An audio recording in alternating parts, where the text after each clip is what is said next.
Hello guys, welcome back to my channel. So today I'm going to do a Q&A. I asked you guys on Instagram to send me some questions, which you did.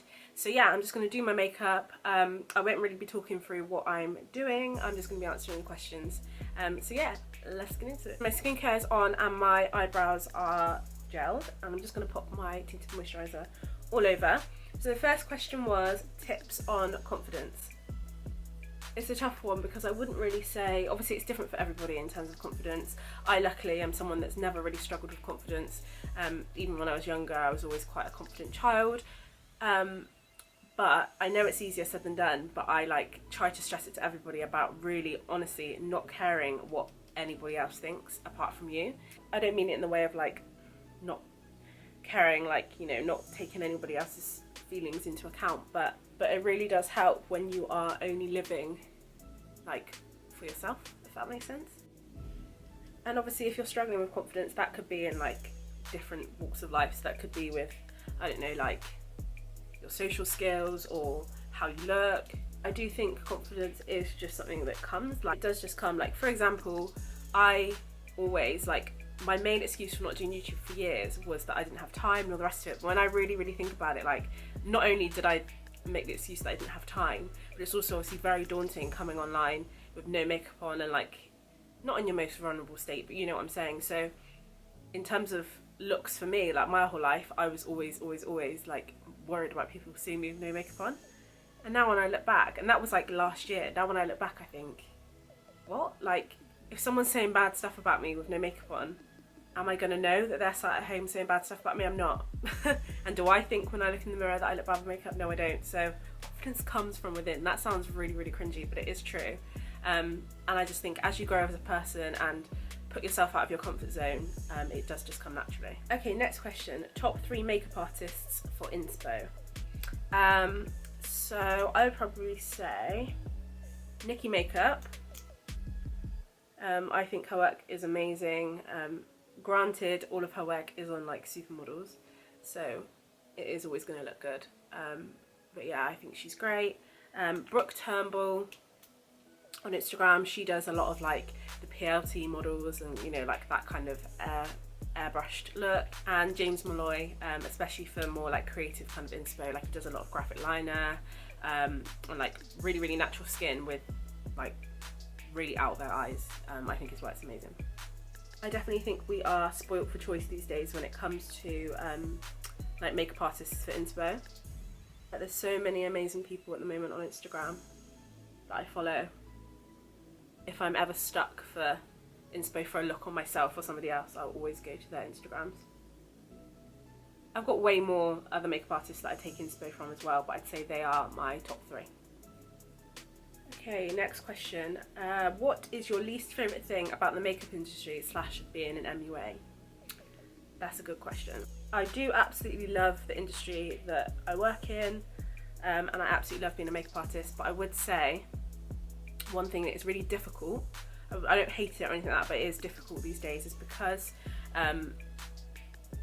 there are so many amazing makeup artists now, and obviously it's such a massive industry that it is sometimes quite easy to slip into self-doubt. There's so many people now that you can compare yourself to online in terms of different makeup artists, that I look at some other people's work that have been doing it for less time than me, or that are younger than me, or whatever, and it is quite easy to think why am I not in that position, or why don't my photos look like that, or why doesn't, you end up comparing yourself, which is just social media in general. But I would say that is quite a hard thing because there are so many people. And don't get me wrong, I'm not one of those people that complains and says oh, there's too many people in one industry. I am a firm believer that there's enough space for everybody, but obviously with more people in the industry, it does make it a lot harder for you to get yourself out there, get your work out there. And yeah, it's just Instagram, isn't it? Instagram just plays with all of us. When you left school, did you always plan to be a makeup artist? No, I did not. So for some reason, I always had in my head that I wanted to be a physio. Don't ask me why. It was just one of those things as a kid you get in your head that you want to do, and I was set on doing it. I was lined up to do all the A-levels to become one, and then literally 2 weeks before going to college, I just had a change of heart, don't ask me what, and I just decided that I wanted to do like media instead. So I did a 2-year media production course, which was like TV, all the pre-production, that kind of stuff that goes into it. And then I did a year foundation course in graphic design, so completely different route. And I don't even have a qualification in makeup, because even at that point I still like had no idea that I was going to go into makeup. And then it just came about. I was always good at doing my own makeup, and I just thought, why not? So I applied for a job at Bristol Airport. So I was working in duty free at Bristol Airport, and that allowed me to just like get some experience and working on the counter. And then I left to work for Bare Minerals I was there for 6 months. And then I got the position at MAC, and then I've just worked my way up since. So yeah, I had no plans to get into makeup whatsoever. It never like it was never a dream of mine. It never even crossed my mind to get into makeup. And here I am. So I've just placed a little bit of bronzer in my crease, and I'm just going to go in with some blusher, and then we'll go on to the next question. Next question is, what is the dream? What is the dream? My dream would be to win the lottery, first and foremost.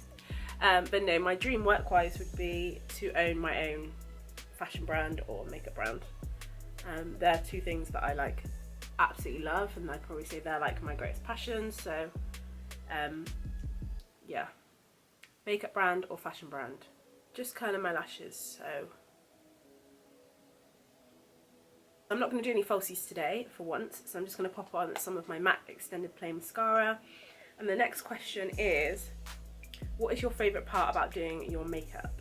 For me, it is probably a cross between concealer or bronzer. I think concealer, yeah, doing concealer, because I just love the way that it like covers all my sins. You can do so much with it. You don't have to wear foundation, you can just conceal your blemishes if you have any, or just even out your skin. You can carve out eyebrows with it if you want to.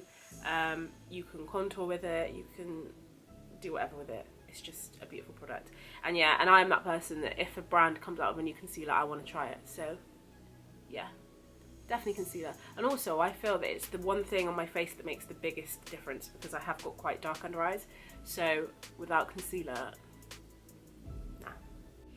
I just got mascara all over my eyelids, but I'm just gonna let it chill there for a little bit. I'm just gonna pop some brow gel in.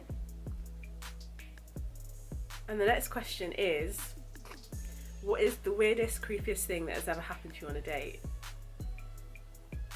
Well, as my friends will know, I could write a book with the most ridiculous dating stories ever.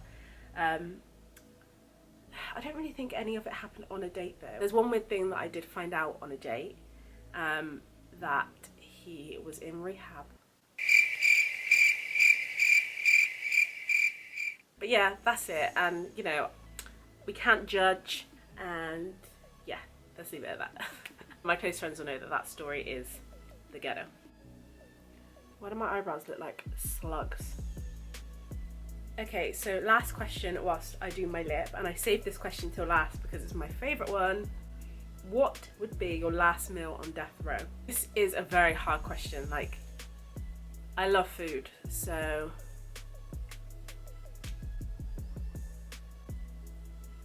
I think it would have to be, let me just do my lip liner.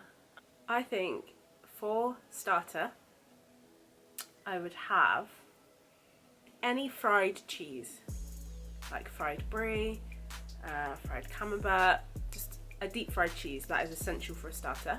For main,